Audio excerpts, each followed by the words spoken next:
As the autumn sunlight streamed through the kitchen window, Linda was frying eggs in a pan. The scent of maple syrup lingered in the air as toast popped up from the toaster. Thomas entered the kitchen adjusting his tie, immediately reaching for his coffee. "Dad, don't forget about baseball this Saturday, you promised." Joshua, who had just changed into his school uniform, looked up at his father while munching on toast. His red backpack was already strapped to his shoulders. "Of course, I remember.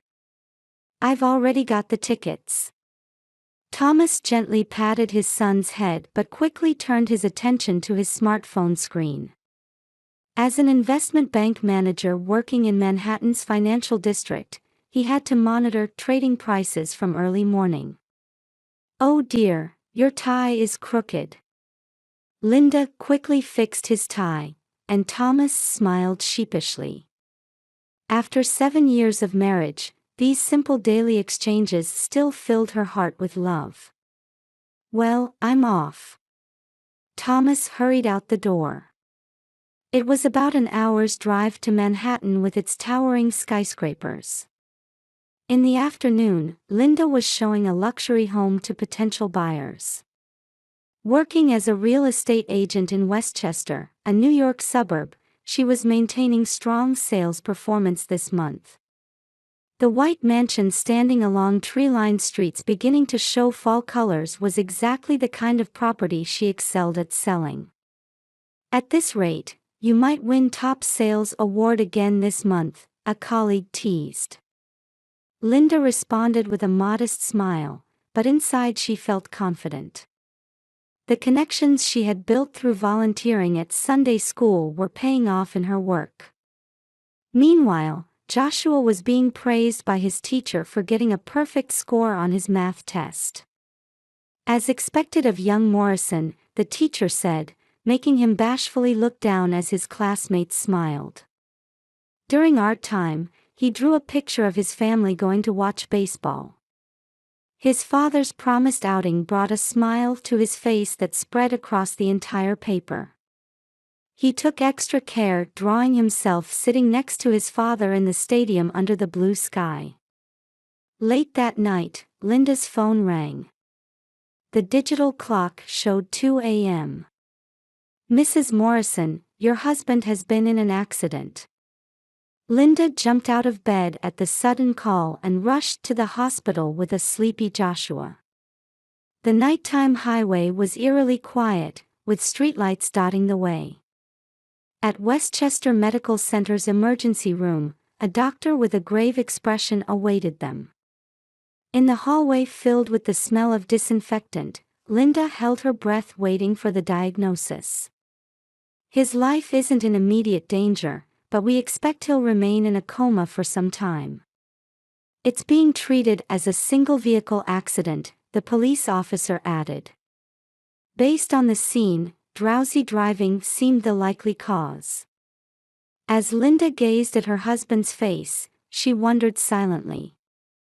Though he often worked late, he shouldn't have been driving on suburban roads at such an hour. "Why were you on that road so late at night?" Only the sound of the ventilator echoed in the silent hospital room. Joshua held his father's large hand in his small one. A week after the accident, Joshua paused while getting ready for school. He stared out the window, halfway through buttoning his uniform. The trees in the yard were beginning to change color, dropping leaves one by one. "Can I stay home from school today? I want to stay in Dad's room." He had been repeating this request for several days now. Linda placed her hand on her son's cheek and gently reasoned with him. His slightly pale complexion worried her. Dark circles were visible under his eyes. "Dad would be happy to know you're working hard at school." Joshua wouldn't touch his breakfast pancakes. His decreased appetite was becoming concerning. He seemed to have lost some weight recently. Still, his eyes would light up when it was time to visit the hospital. That afternoon, the school called. Linda was in the middle of showing a luxury apartment, but when she noticed the school's number, she immediately stepped away. Outside the window, the autumn sun reflected blindingly off the high-rise buildings. He's been spacing out during class lately, and we're worried. During art time, he only uses black colors now. He must be concerned about his father. Deep concern seeped through the teacher's voice. She mentioned he wasn't playing as actively with his classmates anymore. He often stayed seated at his desk alone during breaks. During breaks, he just stares out the window. Even when we call to him, he just startles and turns around. Yesterday he barely touched his lunch. After school, Joshua was doing homework in the hospital room. He had set up a small folding desk beside his father's bed and was working on math problems. Occasionally, he would look over at his father and read him picture books. He looked like a little angel watching over his father's condition. "Dad, can you hear me?" Today's story is The Wolf and the Seven Young Goats. It's your favorite, right? Look, this is where Mother Goat comes home. The nurses were touched by Joshua's behavior. Linda's work was starting to be affected. She couldn't concentrate during negotiations, distracted by potential calls from the hospital. During property viewings, she kept checking her smartphone. She even forgot to sign important contracts, having to apologize to clients. Fortunately, her supervisor was understanding and allowed her to switch to reduced hours. Taking care of family is part of our company's philosophy. Given your track record, Mrs. Morrison, this kind of accommodation is only natural. The HR director immediately approved Linda's request. There was a general atmosphere of mutual support throughout the company. One night, Linda noticed Joshua's room was empty. Dolls were arranged on the bed to make it look like someone was sleeping. A photo of him with his father sat by the pillow. Rushing to the hospital room, she found her son sitting beside his father's bed, rubbing his sleepy eyes. In the dim lighting of the hospital room, his small back looked strangely dependable. The sound of dripping fluid echoed in the quiet space. "I have to protect Dad." That whisper made Linda anxious. When she consulted a psychologist the next day, the diagnosis was possible trauma. The shock of the accident might have deeply wounded his young heart. Due to the accident, he may be harboring strong anxiety about losing his father. However, the counselor paused, choosing their words carefully. Sunlight streaming through the window of the warm reception room wavered. "I sense there might be other factors at play. The behavior seems different from typical separation anxiety. It's almost as if he's trying to protect his father from something." After that, Linda began observing Joshua's behavior more carefully. He would head straight to the hospital after school and try to stay by his father's side until late at night. Sometimes he would fall asleep in the hallway. "Why don't you want to leave Dad's side? Did something happen?" No matter how many times she asked, Joshua would just fall silent. His downcast eyes seemed to harbor some dark shadow. He became especially anxious at night, insisting, "I need to go to Dad's room," and refusing to listen. He appeared to be carrying some important mission.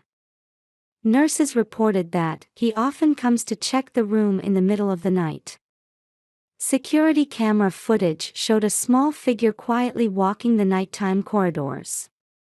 He would stop in front of the nurse's station, peering inside.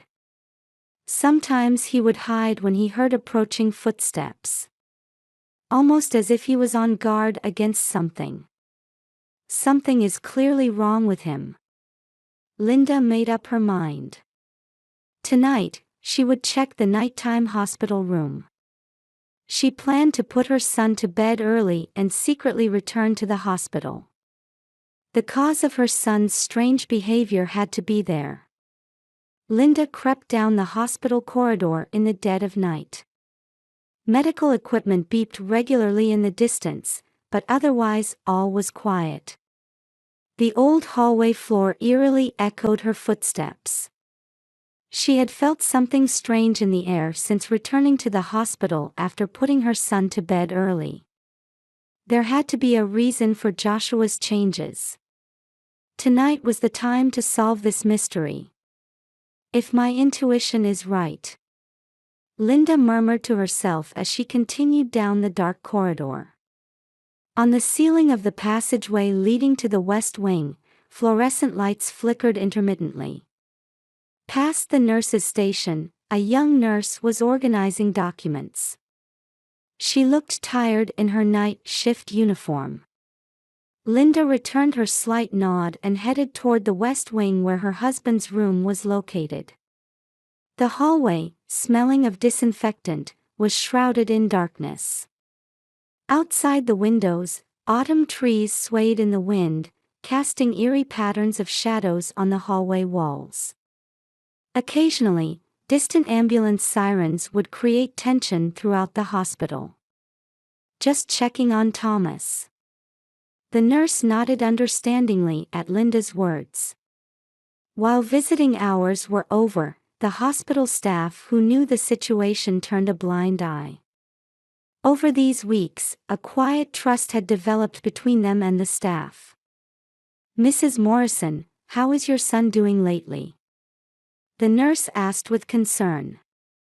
Linda returned a smile and deflected with vague words. Right now, she couldn't confide her true worries to anyone. Linda stopped in front of the hospital room. A pale blue light leaked through the door crack. Feeling her heartbeat quicken, she peered inside. The sound of dripping fluid marked time in the silence. That's when it happened. A young woman in a suit approached her husband's perfect makeup and a luxury brand suit. Something like a syringe in her hand. Linda's spine froze. The woman's hand reached for the tube. Her movements showed signs of familiarity.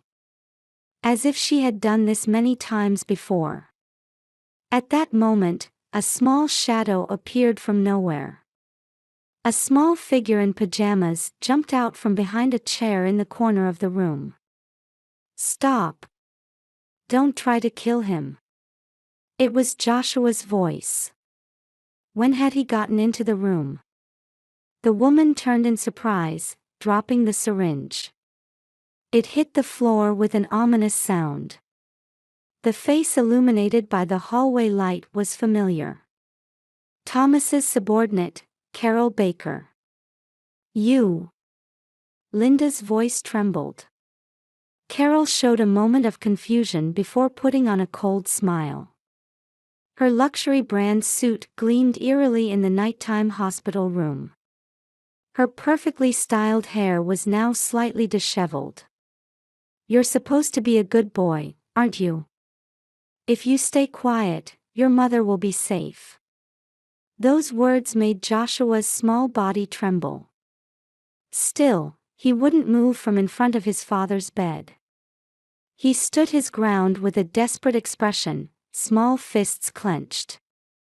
"This child has ruined my perfect plan." Carol's voice dripped with hatred. Her hand, slightly trembling, reached for something in her luxury brand bag. "Mama!" Joshua cried out upon noticing Linda's presence. He ran to her with tears streaming down his face. Behind him, Carol hurried toward the exit. The sound of her heels echoed in the hallway. Linda immediately called the police. Her fingers trembled as she pressed the smartphone buttons. Hospital staff gathered around. Security cameras had captured everything from the moment Carol entered the room. The syringe was found to contain a lethal dose of drugs. Laboratory analysis would reveal the brutality of her plan. Joshua clung to his mother and began speaking in a trembling voice. His small hands gripped Linda's blouse tightly. "That person made Dad have the accident. I saw it. Then she came every night, trying to do something to Dad, so I kept watch. But I couldn't tell anyone, because Mama would be in danger." Linda held her son tightly. His small body was still trembling. His young shoulders had carried too heavy a burden. "You did so well. Everything's all right now." Outside the window, the autumn night wind rustled through the hospital trees. Red leaves danced in the moonlight as they fell silently. The sound of dripping fluid echoed in the quiet nighttime hospital room. At his father's bedside, the heart monitor continued its steady rhythm. Soon the police arrived, and Carol was arrested. In the interrogation room, she would confess everything.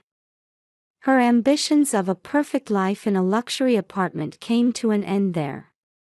Linda waited for dawn with her arm around her son's shoulders. Through the hospital room window, they could see the sky gradually brightening. There was a sense that this new day would finally bring hope. As the sun rose, the attending physician arrived with a surprised expression. The hem of his white coat fluttered with his hurried footsteps down the early morning corridor. "Ma'am, your husband's consciousness level is improving." Mother and son shed tears of joy at the news. The morning sun streaming through the hospital room window announced the start of a new day. In the vase by Thomas's bed were autumn wildflowers that Joshua had picked during each visit. The flowers gleamed gently in the morning light. "Dad, it's okay now. I protected you." Joshua's small hand gently gripped his father's large one. In the police station interrogation room, Carol sat with her hands folded on the table and began speaking quietly. "My relationship with Thomas began 3 months ago." In a matter-of-fact voice, she recounted the past. The investment bank office on the top floor of a skyscraper. Their relationship gradually grew closer during nights of overtime work. "I wanted everything he had." The investigator took notes methodically. Outside the window, dawn was approaching. "Then I became pregnant." The room's atmosphere froze at that confession. Carol drank some water with trembling hands and continued. "When I told him, he immediately ended things. Said he would never destroy his family." The circumstances of the accident day also became clear. On the highway from Manhattan to the suburbs, Carol had been driving. A heated argument with Thomas in the passenger seat led to her losing control of the car. "I panicked and just ran away. But that was only the beginning. If Thomas regained consciousness in the hospital, everything would come to light. Carol's position, reputation, everything would be lost. So I needed to silence him. Drugging the 4, tampering with the oxygen mask." The details of multiple attempted murders were meticulously revealed. "But that child." Carol's expression twisted. Joshua's presence had disrupted what should have been a perfect plan. In another room, Joshua began giving his testimony beside his mother. A police officer specializing in child psychology asked gentle questions. "I first saw it the day after the accident," Joshua recalled in a small voice. "I went to see Dad after class finished. And then, through the crack in the hospital room door, he witnessed an unfamiliar woman. a hand trying to inject something into his father's fore. When he almost cried out in surprise, his eyes met Carol's. "Keep quiet. If your father wakes up, I'll be arrested. And if that happens, your mother might have an accident too." That threat froze his young heart with fear. But he had to protect his father. From the moment he made that decision, Joshua's secret vigil began. "I went to Dad's room every night. I knew when she was likely to come. Days spent hiding in corners of the hospital room, waiting unnoticed by nurses. Fighting sleep many times to continue protecting his father." Security camera footage backed up his testimony. A small shadow walking the nighttime corridors, repeatedly reporting to the nurse's station. There was the figure of a 6-year-old boy desperately trying to prevent Carol's repeated murder attempts. "You did very well." When the investigator spoke gently, Joshua clung to his mother. No one would threaten him anymore. At the hospital, Thomas's condition was changing. As his consciousness gradually returned, memories of the accident became clearer. With Carol." As Thomas struggled with the words, Linda quietly nodded. Everything had been revealed by the police investigation. "You don't need to say anything now." However, something had been irreparably broken in her heart. 7 years of marriage. The trust they had built together. Everything crumbled in an instant. The following week, Carol's initial hearing was held. Charges of assault, attempted murder, and intimidation. The prosecution sought a severe sentence. In court, Carol gave her final statement.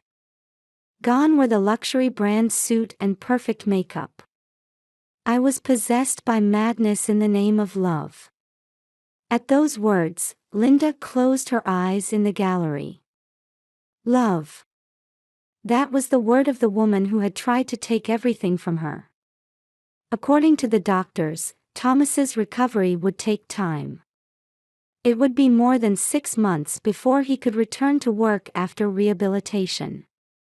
However, that time would not be enough to restore the family bonds. "We can't go back." Linda's decision was firm. Divorce proceedings began, with Linda receiving custody. Child support arrangements proceeded matter-of-factly. Thomas requested a transfer to the West Coast after his recovery. He chose a new life, as if running from everything. Linda and Joshua began a new life while continuing counseling. Their suburban new home was smaller than before but filled with warm light. "Mom, I'm not scared anymore." Back at school, Joshua gradually regained his smile. His figure walking the hallway with his teacher no longer harbored that dark shadow. Carol received a 15-year prison sentence. In prison, she gradually became mentally unstable. No family visited her, and she suffered a miscarriage. Everything was lost along with her ambitions. 1 year after the incident, Linda visited her former neighborhood for a property viewing. It was fall again, the same crisp autumn weather as when the incident occurred. By chance, she passed the hospital. The place where a small shadow had desperately protected his father. Now it stood quietly as a place where new life awaited birth. "Mom, do you remember that time?" Joshua suddenly asked from the passenger seat. "I wanted to protect you. That's why I couldn't tell anyone." Linda gripped the steering wheel tighter. "You protected all of us." A flock of birds flew across the twilight sky. A new season was surely approaching. 3 years had passed since the incident. In their small house in the Westchester suburbs, Joshua, now taller, practiced baseball in the yard. Joshua, snack time. At Linda's call, her 9-year-old son came running. His suntanned cheeks glowed with health. On the table sat freshly baked apple pie, a new recipe learned at Sunday school. Though their house was smaller than before, it held all the warmth two people needed. "Mom, I got an award at school today." His eyes sparkled as he announced winning a writing contest. The theme was, "My Pride." Joshua had written about his new life with his mother. Through the kitchen window, the evening sky was visible. The incident from 3 years ago was steadily becoming part of the past. Occasionally, they would see news about Carol in prison. Her former glamour had faded as she spent her days silently in her cell. With no visitors, her ambitions had completely crumbled. At her final trial, Carol had calmly admitted her guilt. "I've lost everything. But it's my own doing. I accept this punishment." The 15-year sentence was confirmed, marking the end of her life as she knew it. The luxury apartment lifestyle and career woman ambitions were all in the past. The miscarriage had pushed her further into mental decline. She frequently visited the prison infirmary and spent sleepless nights. Meanwhile, Thomas had started a new life on the West Coast. After rehabilitation, he transferred to an investment firm in San Francisco. Occasionally, cards for his son would arrive along with child support payments. "This is from your father." When Linda said those words now, there was no more pain in her voice. Joshua, too, had learned to accept letters from his father naturally. Linda's real estate business remained strong. Drawing from her experience, she specialized in properties for single mothers. Many women in similar situations came to trust her. "I'm so glad I consulted Mrs. Morrison." Hearing such words warmed her heart. It felt good knowing her experience could help others. The church community had become a great support.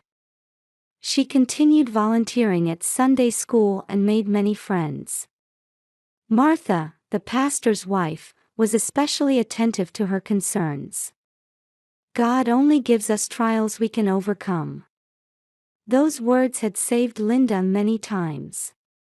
Joshua's emotional wounds had gradually healed too. Continuing school counseling, he slowly regained his cheerfulness. He joined the baseball team and made new friends. "Play catch with me." On holidays, he eagerly taught his mother how to throw. It was heartening to see him gently coaching clumsy Linda. He had become active in PTA activities too. Where he once worried about Dad not coming to parent meetings, he now proudly declared, "It's fine because Mom will be there." They had naturally developed relationships with their new neighbors. The housewives next door had become barbecue buddies on weekends. Children visited back and forth, filling the air with cheerful laughter.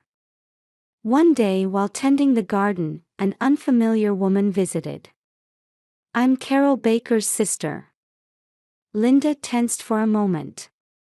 But there was no hostility in the woman's expression. "I've come to apologize on my sister's behalf." The envelope she offered contained Carol's handwritten apology. Through prison counseling, she had apparently reached her own form of repentance. "I'll accept this," Linda answered quietly. She felt no need to remain imprisoned by hatred anymore. In the evening twilight, walking with Joshua, Linda looked up at the sky. "Hey, Mom." "Yes. We're happy, aren't we?" Those words brought tears to Linda's eyes. True, their current life wasn't luxurious. But maybe this small happiness was what truly mattered all along. The next day, Linda removed her wedding ring that she had worn for years. She bought a new ring as a gift for her son. This is a token of Mom's promise. What promise? That we'll always be a happy family together. That night, under the moonlight, mother and son shared a long embrace. Time flows, seasons turn. Spring brings cherry blossoms, summer brings cicadas. Fall paints the leaves red, and winter brings snow.